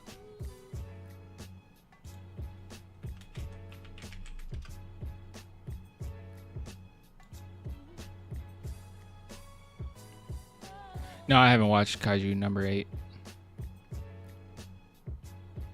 I just need somebody to give me a rundown of From. People get stuck in a small town and don't know why they can't leave, plus monsters kill people at night. Okay. Is it like, does it have deep themes or? From made by Lost creators. Okay. I also really want to watch, you guys are going to hate me for this, Game of Thrones. I never actually watched Game of Thrones all the way through. You say yes, it got deep themes? Okay. Yeah, I actually, dang. It's about to storm out here. Y'all hear that? I never watched Game of Thrones all the way through. I've seen... Game of Thrones is it? Yeah, I've gotten through... You're kidding. Go watch Game of Thrones. Yeah, I watched most of the first season. Game of Thrones is nice. It's S tier, 5-6 seasons. I hate Joffrey. That's what I remember. I remember this disdain for Joffrey. Like, I just want Joffrey to die the most horrible death. But Kaiju has much better story than Solo Leveling. I was enjoying Solo Leveling, but you know, I got so much to watch. All right, so you guys say Game of Thrones. I could just jump into Game of Thrones like it's nothing, you know.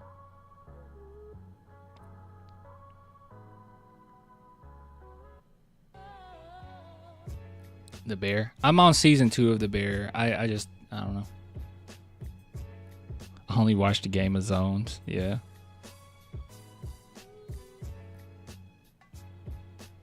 Joffrey got it real good. Oh, good. I'll have to skim through and see where I left off. I don't think I'll have to start over. Okay, I think I remember somewhat of where I'm at. There's a war getting ready to go on, or maybe it already started. The dwarf, he's a big part of it. I don't know. Watch Snowfall. I have to finish Snowfall. I think I'm like 2 seasons away from finishing Snowfall. I just never finished it. Snowfall is the most frustrating show I've ever watched, man.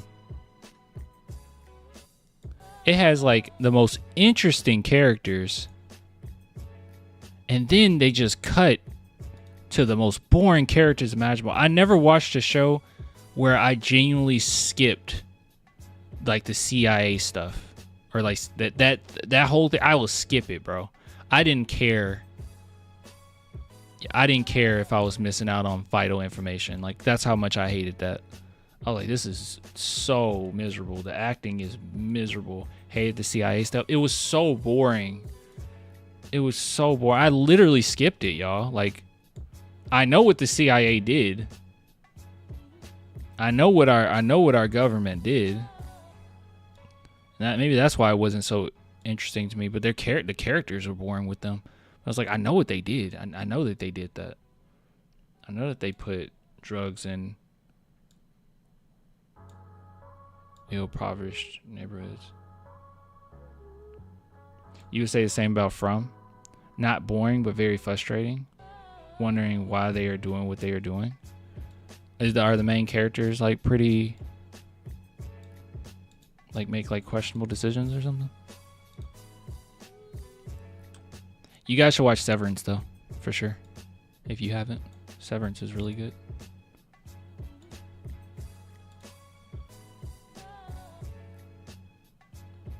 The Blacklist is nice as well. Okay, I just need something that I can get hooked on. Game of Thrones sounds like a good time tonight, so I might do that. I might watch one Vinland Saga because Thorfinn is about to fight Thorkill, and I need to see that. Okay, for their second fight's about to go down, so I do need to see that. And then I'll find where I was on Game of Thrones. I think that would be a good way to end the night. I might want to play some Expedition tonight, but geez, man, I have to get up early, and I'm already kind of sleepy. Reservoir Dogs. I like that movie.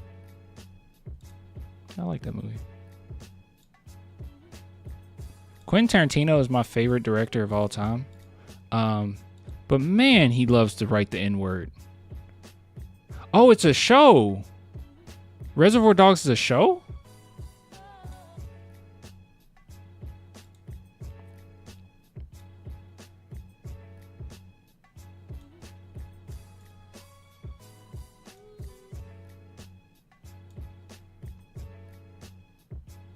Reservation?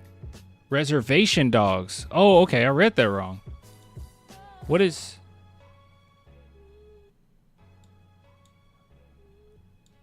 He directed it? From is a fantastic show. All right, I'll add... What I'm going to do is I'm going to add From on there. Okay. I'm going to add From on my list. That's what I'm going to do. Oh, dude, I just came up with such a good idea. As I'm talking to you guys, I'm literally making a thumbnail. That looks so much better. Why didn't I ever think to do that?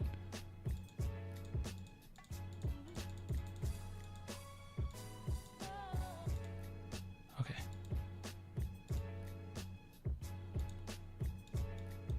Oh, that looks so much better. You guys like the change in the thumbnails? You digging it? I've been trying to change it up a little bit.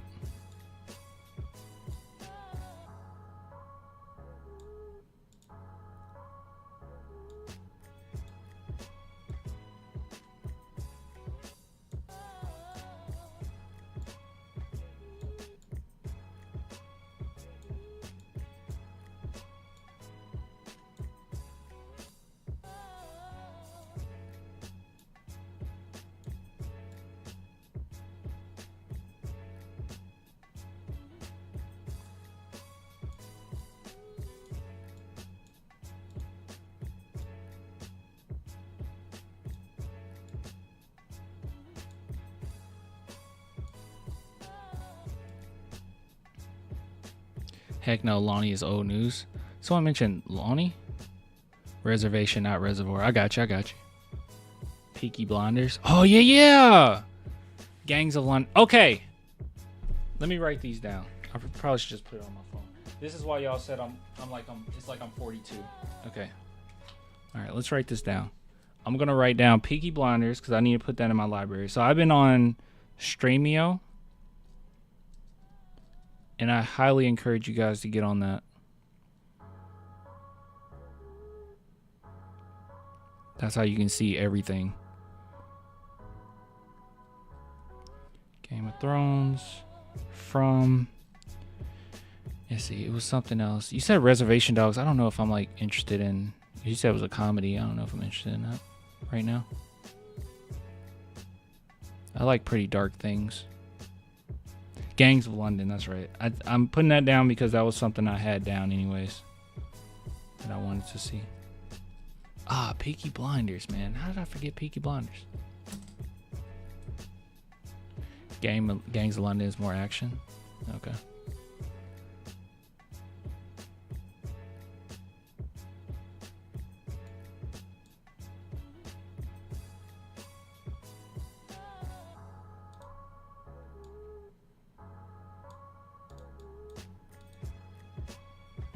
Community.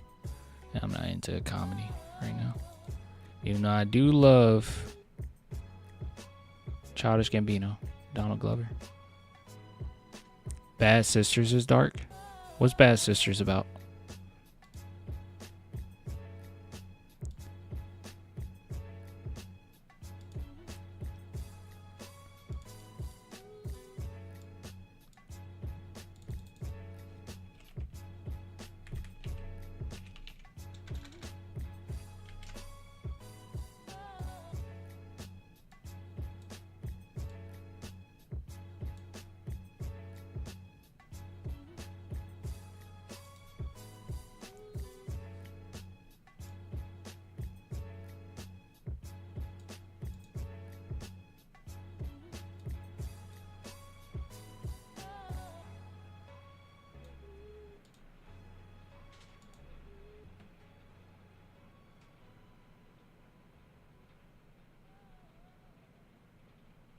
Clan, what's up? Are you a Star Wars guy or no? Because Andor is pretty good. I'm on season 2 of Andor. I do like Star Wars a lot. Disney kind of ruined it, but I won't say like I'm a super fan, but I do enjoy Star. Like when Star Wars is good, it's good. Like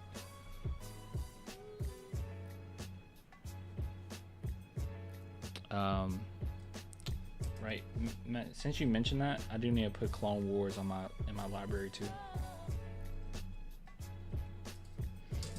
That was something I never watched.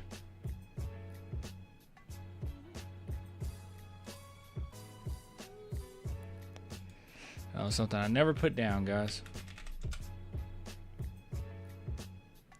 Nope, Kornet is not overpaid. Who said he was overpaid? He's not overpaid.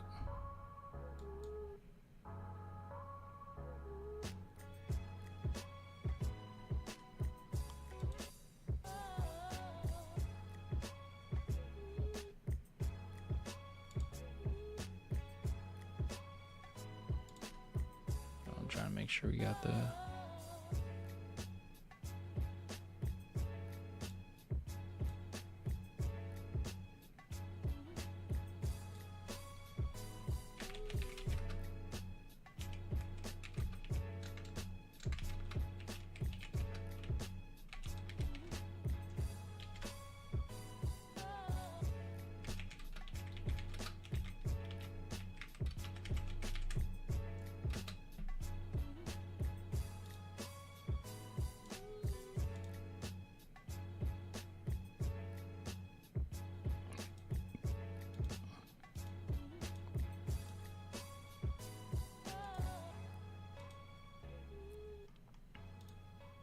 By the way, you guys like the camera the way that it is? Like, is this cool? I backed it up a little bit. I think before it was like all the way here. I don't know if I can. Oh wait, no, that's just. Hold on.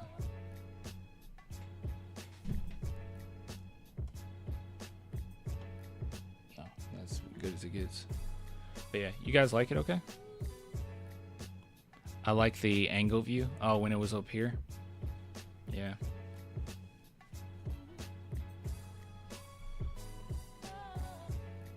Yeah. Yeah, I was able to show off my computer. I just thought we'd do some. Sorry.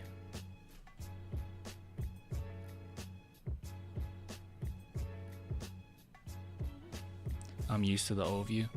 Yeah. But we have it like this for a while, and then I change it, you know?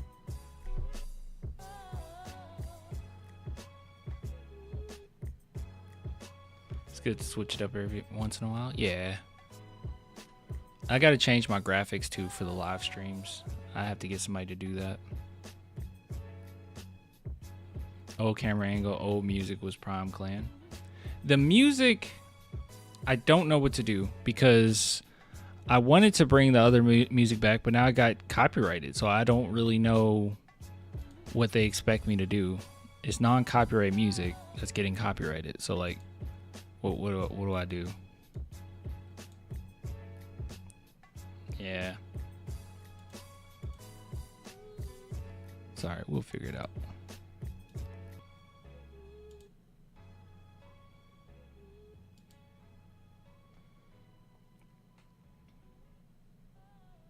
It's okay, bro. Thanks, man.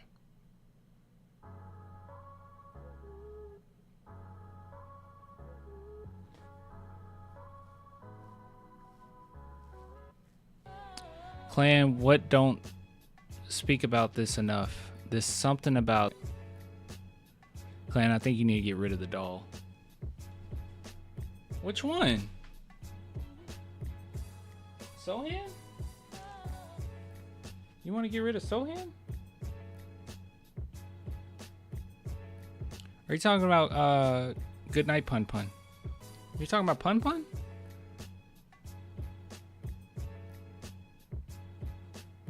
No, I'll tell you this right off the bat. All right, Pun Pun's going nowhere. Pun Pun is going nowhere. Okay, he's been through a lot. Yeah, nah. Pun Pun has been through a lot. All right, if you guys know, you know. He deserves to be here with us. Let him in. Let the right one in. Isn't that a movie? Ain't that a horror movie? Yeah, I'm gonna leave him right here. He can look at you. There we go. Please, Clan, listen to me. No! Clan is for your safety. Dude, I literally have a Chucky doll. I have a live action Chucky doll. You think I'm scared? I'm not lying to you. You want to see it? Hold on. I don't want to take him out of his case because... Screw it. I'll take him out of his case. Hold on. I'm going to do that and then we're getting off. Give me a second. He's awesome. It's not crazy. He's awesome. Hold on.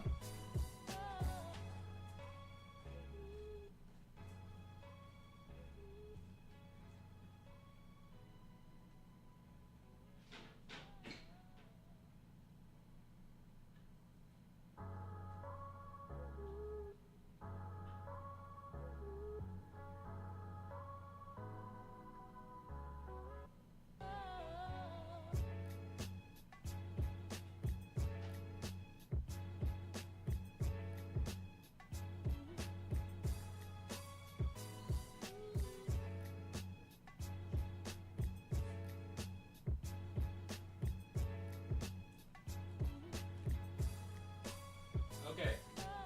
All right, I got him. I got him. Oh, I gotta back this up because he's pretty big. Okay, so this is my live action Chucky doll. It is kind of incredible. Real talk. Gulp. Clan the Sus fan. What? Look at this. He's awesome. Look at his eyes. Look how glossy they are. Very realistic. You can even change where his eyes look. Bruh. It's dope. It's dope. I even got the batteries. Look.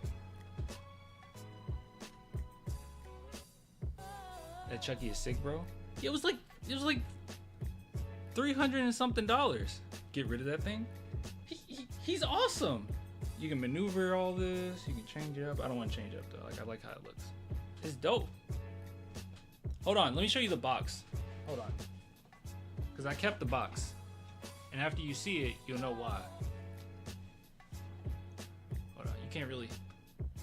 Look at that. Got a stand for him and everything. Okay. So, alright, Chucky, you stay here for a second. Crap, he's tilting over. Hold on. We'll just... He's better than Megan, okay? You guys have been subjugated to PG-13 crap, okay? This is the OG. This is the real killer. Hold on.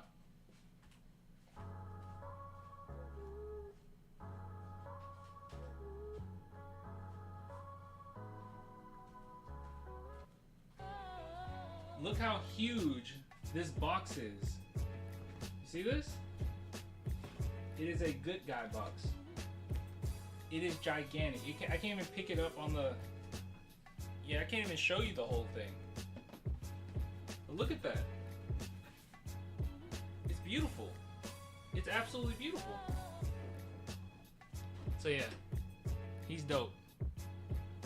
Ain't those like thousands? No, Chucky was like... Bro, the box is so creepy. The box is dope. Yeah. I keep it. They put like blood on it. No, he was like 300 and something, I think. I put him on layaway at like this toy store.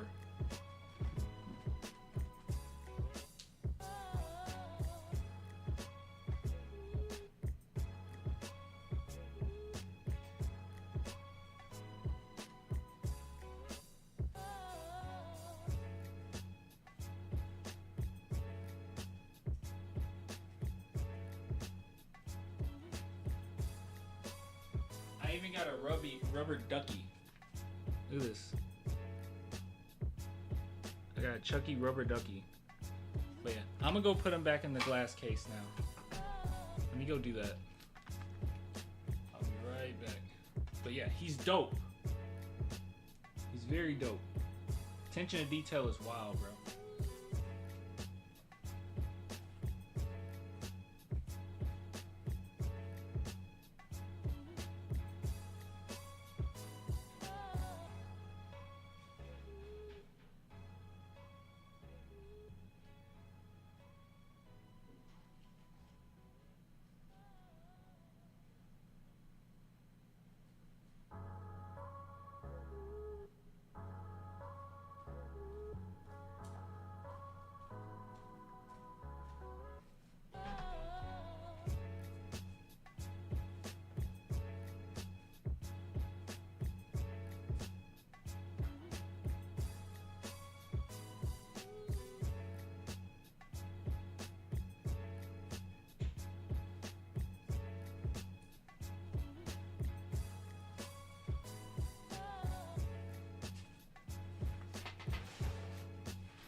dope. He's just staring at you? What are you staring at? How far back are y'all on the stream?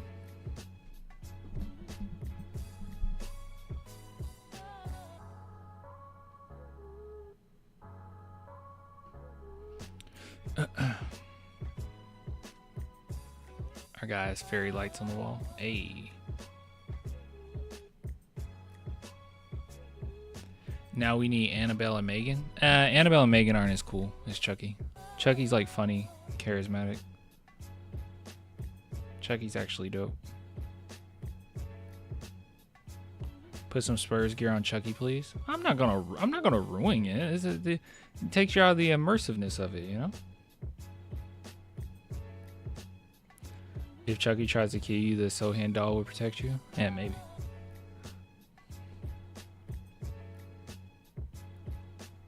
Play some. What game is that?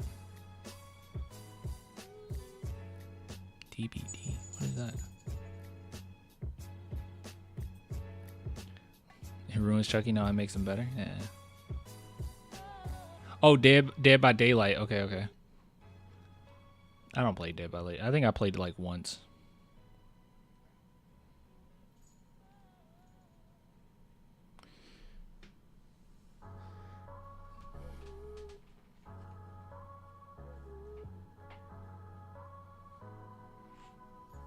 He's even more on his side now. All right, guys, I'm hopping off. I will get with you later. It's getting late. I'm gonna eat, watch. What's gonna watch? Probably just Game of Thrones, honestly. I might skip the Vinland Saga for now. I just gotta figure out where I left off. Watch Game of Thrones prequel before actual like watching Game of Thrones. Oh wait, I did start that. Is that worth it? I think I did start that. Maybe I should do that. House of Dragons. Okay. Yes, definitely. All right. Oh, cool. I'll do that. That way I'm not searching for where I left off. Yeah, House of Dragons. I'm like, definitely episode 2, I think. There's 3 seasons of it?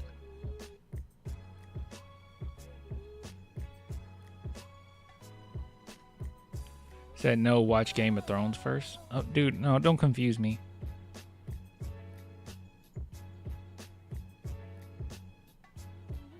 Bump that, watch From.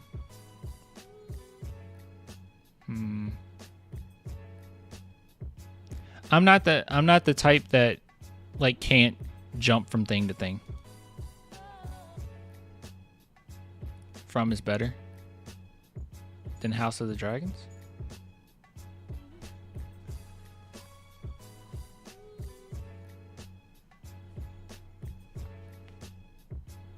Scary over action. I'm gonna get to From.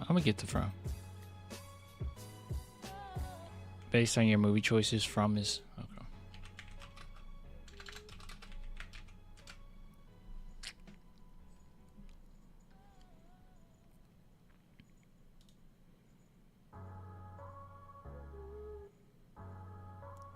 What is From on? Because I mean, I can get to it. I'm just wondering. From has 3 seasons too. I wasn't aware of that.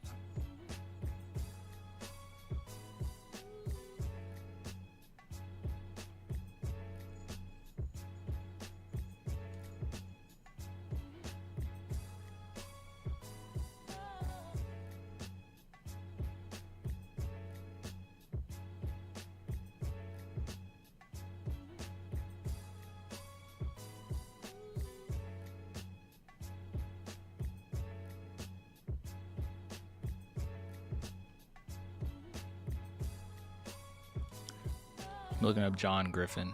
I'm just curious. Oh, okay, like so this is like his first thing then, basically.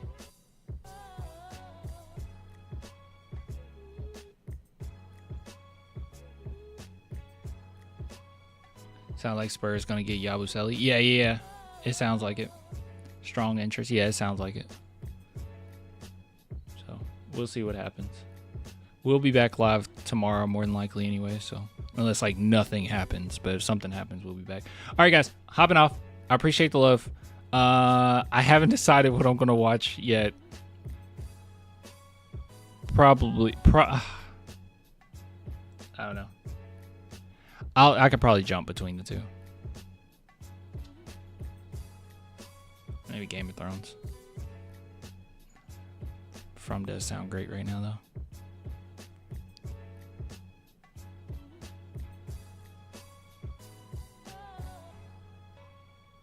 I'm gonna try out From. All right, guys, have a good night.